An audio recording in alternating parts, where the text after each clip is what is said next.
नमस्कार प्यारे मित्रों। एक बार फिर से स्वागत है आप सभी प्यारे मित्रों का हमारे YouTube चैनल प्रबोध क्लासेज में। साथियों, हम बात कर रहे थे आधुनिक काल की, और आधुनिक काल में हम द्विवेदी युग को पढ़ रहे थे, जिसमें हमने लगभग लगभग सभी कवियों को पढ़ लिया है। कल की क्लास में हमने पढ़ा था आपके जो है श्रीधर पाठक जी को और रामनरेश त्रिपाठी, जो कि दोनों आपके एग्जाम की दृष्टि से बहुत महत्वपूर्ण थे। ठीक है, आज की कक्षा में हम पढ़ने वाले हैं बाबू जगन्नाथ दास रत्नाकर को, और ये भी आपके जो है एग्जाम की दृष्टि से बहुत ही महत्वपूर्ण रहने वाले हैं। ठीक है, तो हम बात करते हैं सबसे पहले बाबू जगन्नाथ दास रत्नाकर की।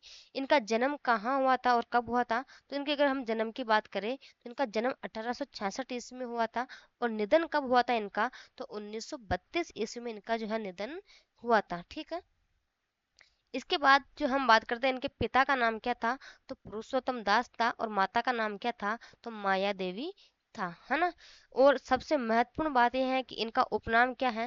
तो ये जक्की नाम से जो है उपनाम है इनका, और ये इस नाम से जो है उर्दू में रचनाएं करते थे। कौन? बाबू जगन्नाथ दास रत्नाकर। दोस्तों, अगर आप लोगों को मेरी वीडियो पसंद आए तो आप चैनल को सब्सक्राइब जरूर करके रख ले, क्योंकि मैं इसी प्रकार से डीपली आपको जो है संपूर्ण हिंदी साहित्य का इतिहास इसी प्रकार से करवाने वाली हूँ। ठीक है, और अगर हम बात करते हैं, आपको पीडीएफ चाहिए तो हमारा टेलीग्राम चैनल आप जरूर ज्वाइन कर लें, है ना, क्योंकि मैं एक साथ उसमें जो है सारी पीडीएफ अपलोड कर दूंगी। जब तक कि बच्चों की डिमांड नहीं आएगी तो मैं आगे से पीडीएफ जो है उसमें अपलोड नहीं कर सकती, है ना। अगर हम बात करते हैं इनके उपनाम की, तो इनका उपनाम और क्या है? एक तो जकी है, और दूसरा उपनाम है इनका ब्रजभाषा का प्रहरी भी इनको कहा जाता है। किनको? बाबू जगन्नाथ दास रत्नाकर को, है ना। इसके बाद आगे हम बात करते हैं, अगर बाबू जगन्नाथ दास रत्ना को ब्रज भाषा का प्रहरी कहा जाता है तो साथियों हिंदी का प्रहरी किसे कहा जाता है? तो पुरुषोत्तम दास टंडन को कहा जाता है। और खड़ी बोली के प्रहरी किसे कहा जाता है? तो आपके महावीर प्रसाद द्विवेदी को खड़ी बोली का प्रहरी कहा जाता है। बिल्कुल आपको तीनों फैक्ट याद होने चाहिए। हम बात कर रहे हैं बाबू जगन्नाथ दास रत्नाकर की, और हमने सबसे पहले यहाँ बात की थी इनके जन्म की 1866, फिर निधन इनका 1932 ईस्वी में हुआ था। अगर हम इनके पिता की बात करते हैं तो पिता का नाम क्या था? पुरुषोत्तम दास, है ना। और माता का नाम क्या था? माया देवी। इनके उपनाम बिल्कुल महत्वपूर्ण है। जकी नाम जो है इनका महत्वपूर्ण उपनाम है जो पहले पूछा गया है।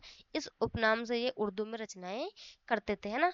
और इन्हें ब्रज भाषा का प्रहरी भी कहा जाता है। किसको? बाबू जगन्नाथ दास रत्नाकर को।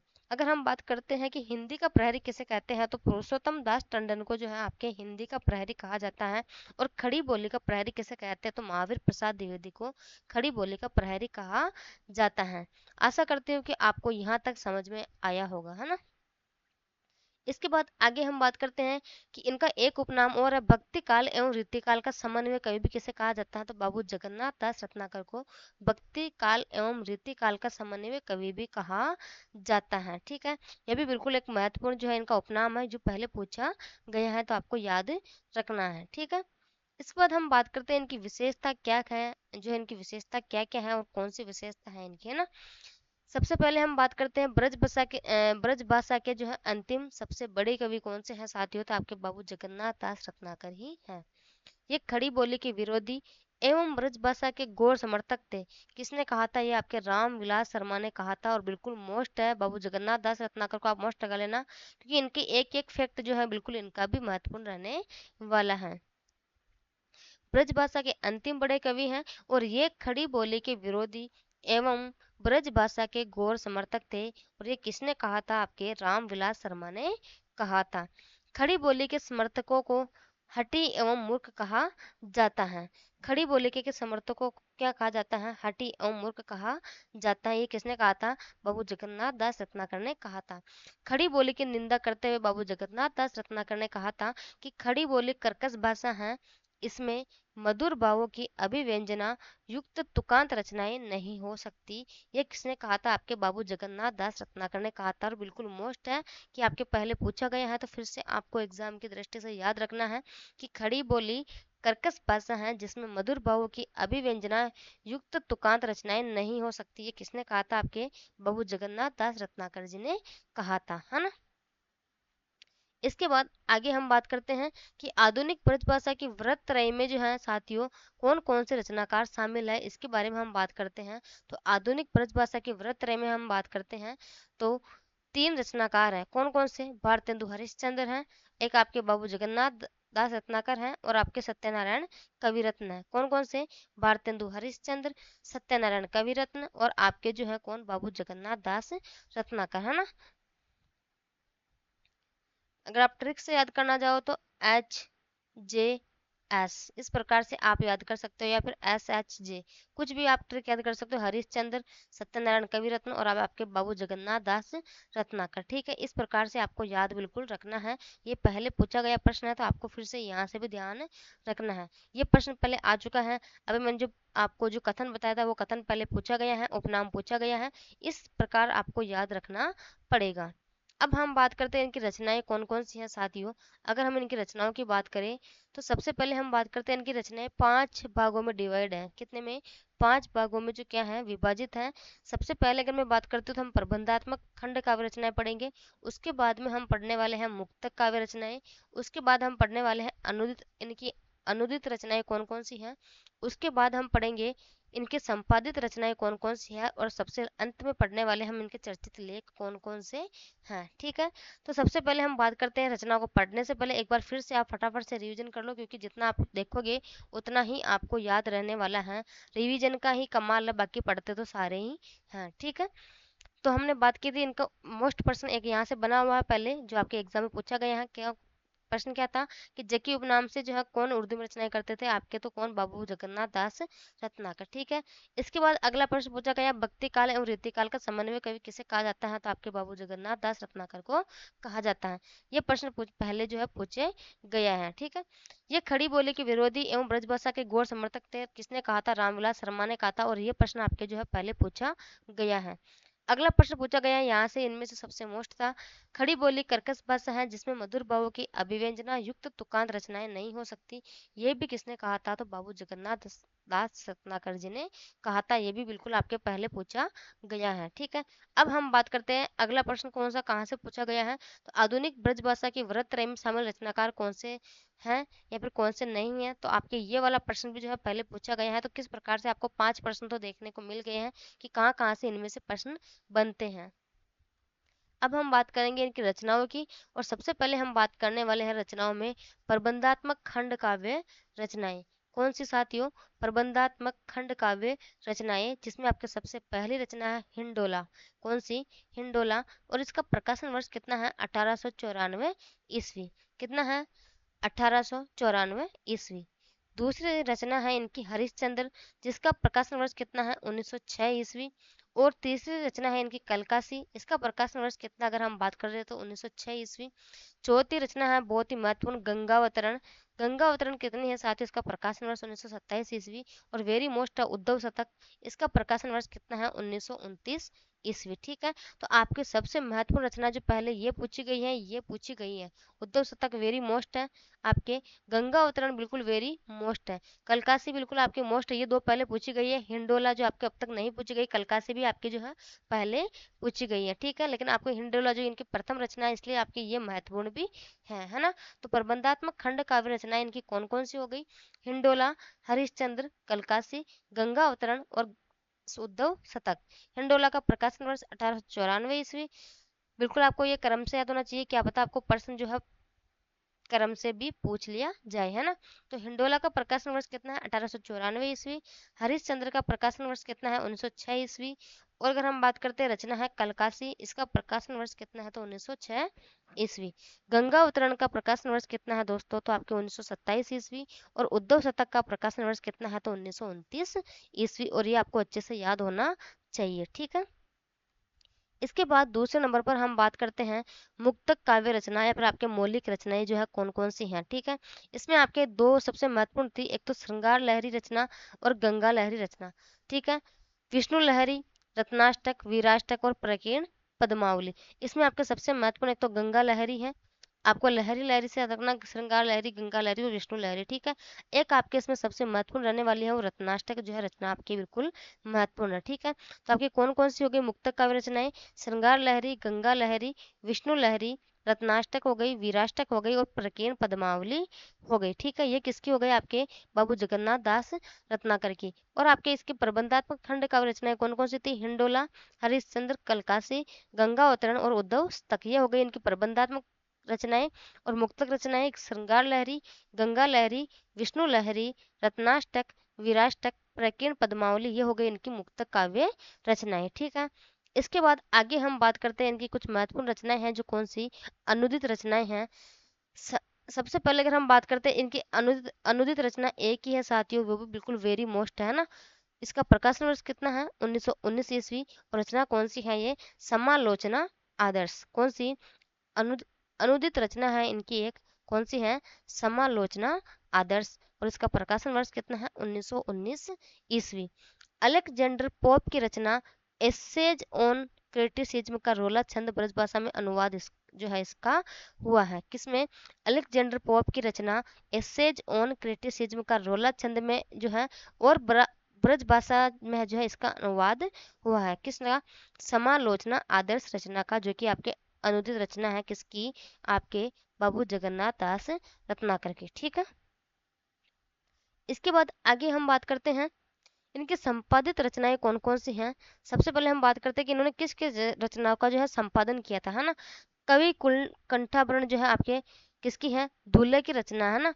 1889 ईस्वी में जो है आपके कुल कवि कुल कंठाभरण है, इसके मूल रचनाकार कौन है साथियों? आपके दुल्हे है। और इसका संपादन किसने किया था? तो आपके बाबू जगन्नाथ दास रत्नाकर ने इसका संपादन किया था। कब? 1889 ईस्वी में इसका संपादन किया था। ऐसे ही आपके एक हमीर हट है, ये आपके चंद्रशेखर वाजपेयी की रचना है। ठीक है, लेकिन इसका बाबू जगन्नाथ दास रत्नाकर ने संपादन कब किया था? तो 1893 ईस्वी में इसका संपादन किया था, है ना। ऐसे ही आपके हित तरंगिणी रचना है जो कि आपके कृपाराम की रचना है। और इसका प्रकाशन जो है सॉरी संपादन बाबू जगन्नाथ दास रत्नाकर ने कब किया था? 1894 ईस्वी में इसका संपादन किया था। ऐसे ही आपके नक्सिक रचना है जो है केशव दास जी की है। और इसका संपादन बाबू जगन्नाथ दास रत्नाकर ने कब किया था? 1896 ईस्वी में किया था, है ना। और बिहारी रत्नाकर रचना जो है बिहारी बिहारी रत्नाकर जो रचना है बिहारी कृत सत्सई का विद्वतापूर्ण टीका सहित प्रमाणिक संस्करण है। कौन सी? बिहारी रत्नाकर। इसका भी संपादन किसने किया था? आपके बाबू जगन्नाथ दास रत्नाकर ने किया था। ठीक है, इसके बाद हम बात करते हैं इनके चर्चित लेख कौन कौन से हैं जो कि आपके महत्वपूर्ण है ना। सबसे पहले हम बात करते हैं यहाँ पे रोला छंद का लक्षण इसमें दिया हुआ है। महाकवि बिहारी लाल की जीवनी, तिथियों तथा वारों को मिलाने की सुगम रीति, श्री देवदत्त कवि का शिवाष्टक, महाराज शिवाजी का एक नया पत्र और सुंग वंश का एक नया अभिलेख और एक प्राचीन मूर्ति, ये इसके क्या है साथियों? चर्चित लेख है। किसके? महावीर प्रसाद द्विवेदी जी के, है ना। इसके बाद आपको आगे पढ़ना है प्रमुख रचनाओं की विशेष तथ्य की कौन कौन सी रचनाएं हैं जिनका विशेष तथ्य क्या रहने वाला है। ठीक है, इसके बाद हम पढ़ेंगे आपके अयोध्या सिंह उपाध्याय हरिओत जी को भी, है ना। तो बिल्कुल साथ ही साथ हम बिल्कुल दोनों को डीपली से अच्छे से पढ़ लेंगे।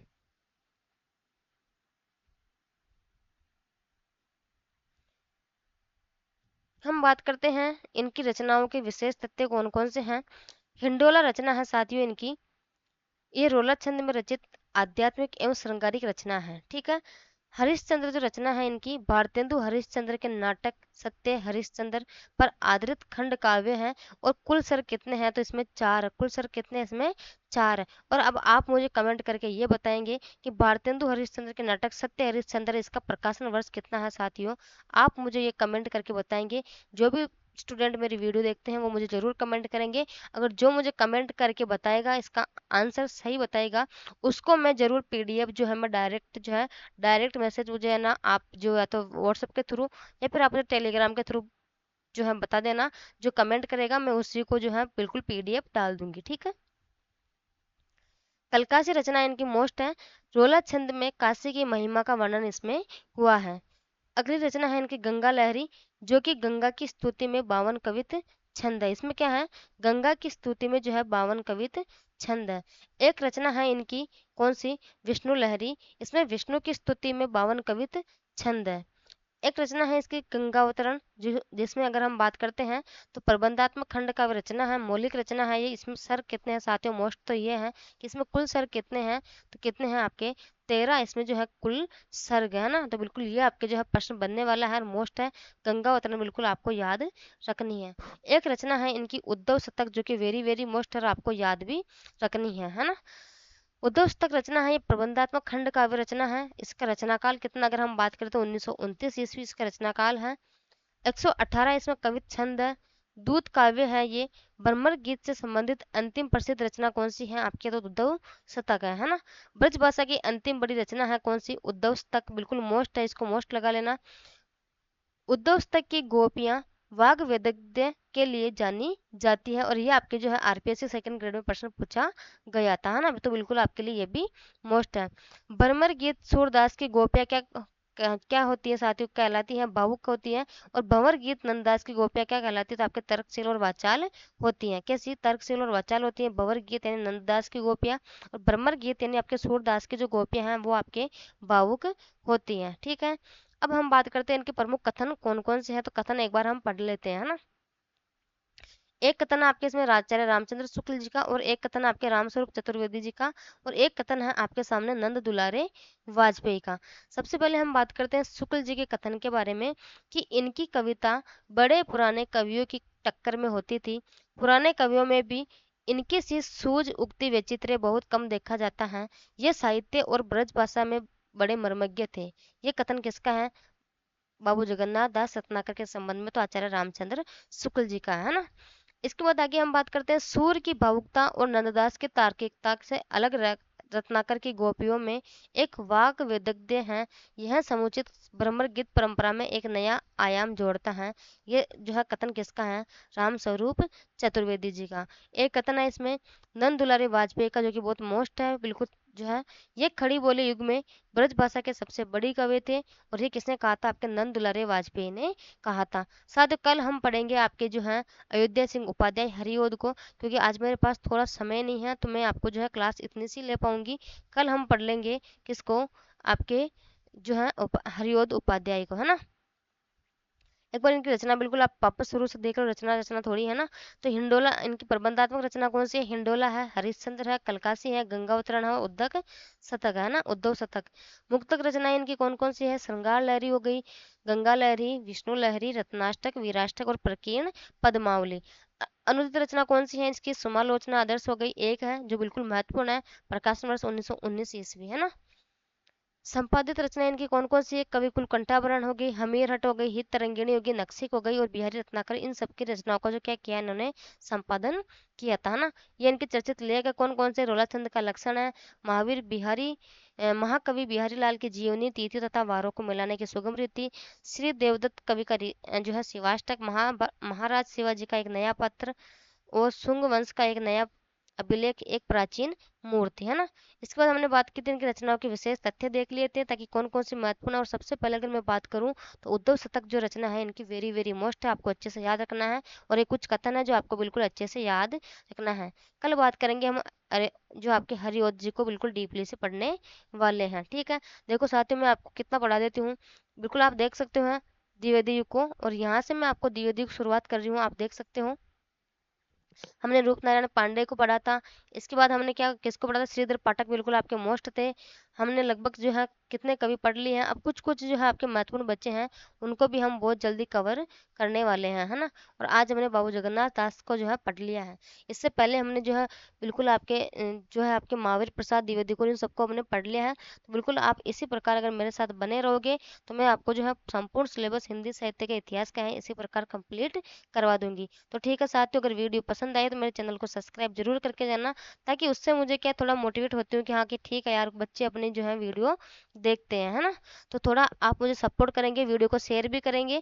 और अगर आपको जो है क्योंकि देखना मैं दरअसल होता है कि मैं डायरेक्ट जो है मेरी पीडीएफ ये मैं टेलीग्राम चैनल पर नहीं डाल सकती। रीज़न ये है कि जैसे मैं इसको डालूंगी तो लोग इधर से उधर शेयर करते रहेंगे, हालांकि मुझे उससे कोई प्रॉब्लम नहीं है। फिर आप करोगे क्या, उसका प्रिंट निकलवाओगे और पढ़ोगे कुछ नहीं, उसको रख दोगे, है ना, और पैसे बर्बाद करोगे।